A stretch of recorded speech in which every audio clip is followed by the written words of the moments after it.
think we'd be crazy not to start with what might be the holy grail of widebody R33s. The 1995 GTR LM road car. Built by Nissan to satisfy Le Mans homologation requirements, only one street version was ever made, and it's completely different to a regular GTR. Back in the mid-90s, Nissan was gearing up to take on the world at the 24 Hours of Le Mans, and to do that, under GT1 class rules, they had to build a road-going version of the race car. So Nismo went all in, creating what's basically a street-legal prototype. The race version was built for endurance and speed, with the sole purpose of holding its own against the likes of McLaren, Ferrari, and Porsche, on one of the most fastest and most brutal circuits in motorsports history. That exact mindset is baked into every part of the LM road car. This wasn't just a slapped-on body kit. The LM road car runs a full custom widebody. We're talking hand-finished panels, deeply integrated flares, and a completely re-engineered front and rear end to accommodate the wider track. It's around 50mm wider than a standard GTR, and every vent, every duct, every surface was shaped for real aero gains, not just for looks. That includes a new front splitter, side skirts, a low-hanging diffuser, and a wing designed for proper downforce. This thing wasn't just made to look aggressive, it was made to be aggressive at over 300 km an hour. If you look closely, you'll notice that the rear taillights aren't your typical standard setup. The interior housing has been reshaped and they now sit flush with the rest of the body.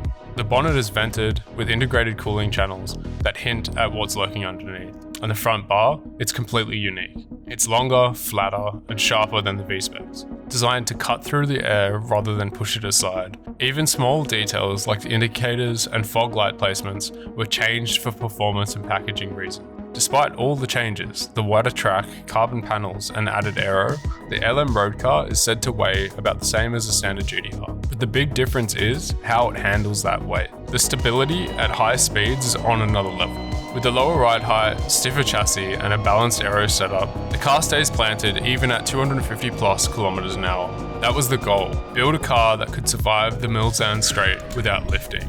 And they nailed it. Fast facts. Nismo claimed it made the LM more stable at 300 km an hour than any GTR before it, a necessity for the Mulsanne Straight. Now, if the LM was about endurance, the Pennzoil Nismo R33 was all about attack. This car was dominant in the Japan GT500 category, and its widebody wasn't just for show. The Pennzoil R33 made its mark at the 1998 All Japan GT Championships, what we now call Super GT. The GT500 was the top tier, and this car wasn't just a participant, it was a contender.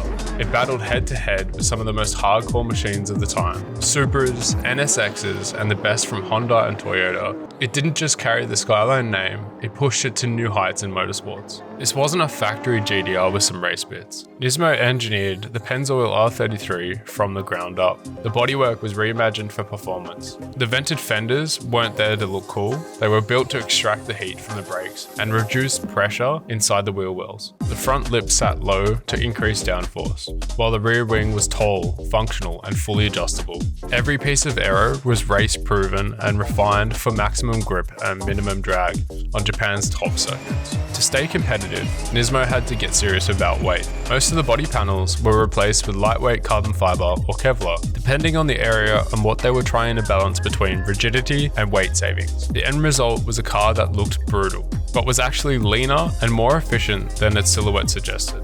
The lightness translated into faster lap times and a quicker response through every corner. Like the LM, the Pennzoil R33 ran a significant wider track, but this time it was built around pure mechanical grip. The car sat on wide race slicks, the kind that look almost too big for the body.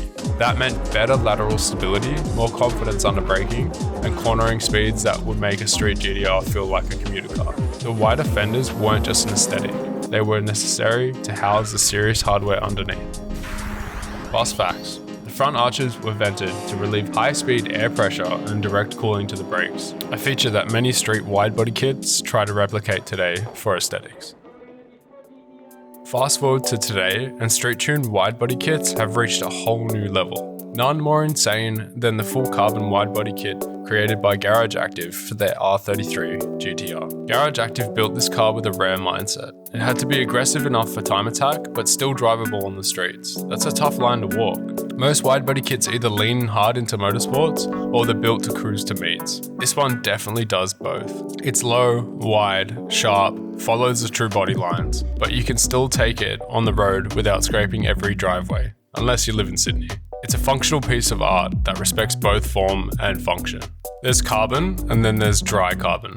Garage Active didn't just swap a few panels or use wet layup to save a few kilos. They went all out. The same material used in high-end race cars and supercars. It's lighter, stronger, and has a finish that will just look unreal up close. Even things like the doors and the roof have been swapped out for carbon. It's not just a body kit, it's a full body transformation. The wide body here isn't bolted on. It's fully integrated into the original body lines. It stays true to the original form of the R33 GTR, but it's just a whole lot thicker. It's precise, clean, and clearly designed with aeroflow in mind. There's no wasted shape or lazy molding here. Everything feels intentional, and it just fits right. Cooling and aero were clearly priorities. The front bar has massive ducts that direct air straight to the brakes and the engine bay, helping the car stay cool under serious load. Around the sides and back, a custom set of carbon side skirts flow nicely into the custom rear spats, while the OEM wing risers have been fitted with a custom extended wing blade. You could take this thing to the track and it would hold its own without breaking a sweat. Garage Active didn't just design this kit to look good at cars and coffee, it was made to handle serious power. The chassis and aero are set up to support builds from 600 to 1000 horsepower. It's one of the few kits that actually improves the way the car drives, not just how it looks. It's essentially a Garage Active full carbon wide body kit with a modified OEM front bar, reworked to match the aggressive width and aero profile of the rest of the car. The result is a hybrid look that blends factory heritage with modern aero design. It's clean, balanced, and brutally purposeful. This build comes pretty close to what we're aiming to achieve with our own R33, something that captures the spirit of an OEM R33 GTR mixed with a 400R front bumper, maybe some other Nismo parts, but reimagined with today's material, fitment, and performance potential. Fast facts. Garage Active claims that their carbon R33 tips the scales at nearly 200 kilograms lighter than stock. That's a massive drop without gutting the car.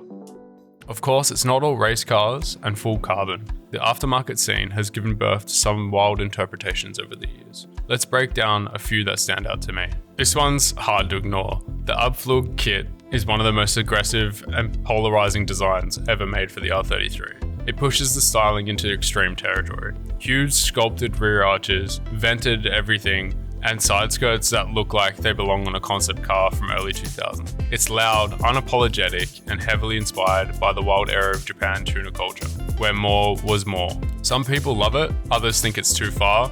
Me personally, I don't mind it, it's kind of cool, it's different, it's fresh, but you can't say it doesn't make a statement. Veilside took two very different approaches to their widebody kits. The Fortune kit is the more extreme of the two, with exaggerated arches, deep rear over fenders, and wide skirts that give the R33 almost an exotic supercar silhouette. It's the kind of kit that turns heads before the car's even turned on.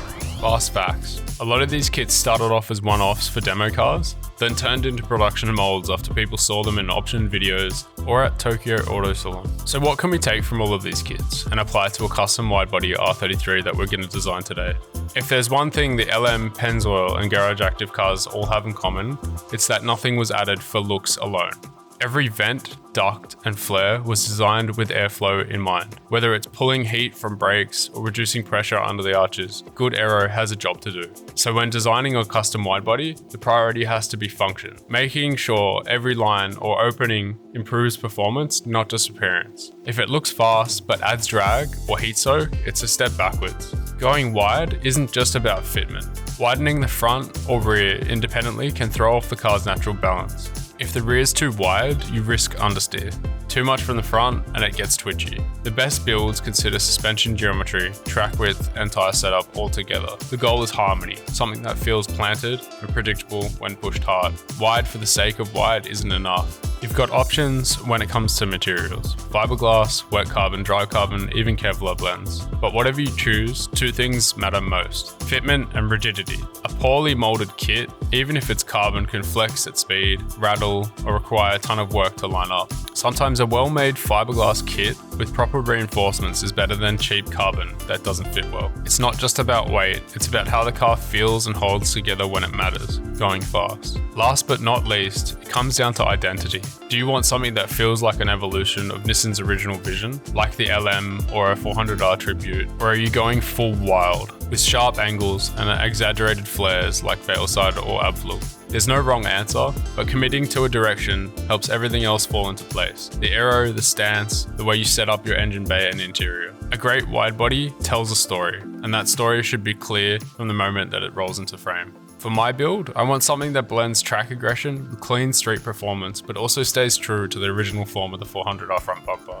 A bit of inspiration from the Pennzoil car, the carbon lines of Garage Active, but with my own twist. The R33 GT-R might have been the underdog, but its motorsport story and the widebody legacy it's left behind are anything but forgettable. Whether it's Le Mans aero, JGTC dominance, or modern carbon masterpieces, there's a lot of DNA to draw from. If you're building your own kit like I am, study the history, but make it yours. If you want to see more of this build as it happens, hit subscribe. The R33 story is far from over, especially for us.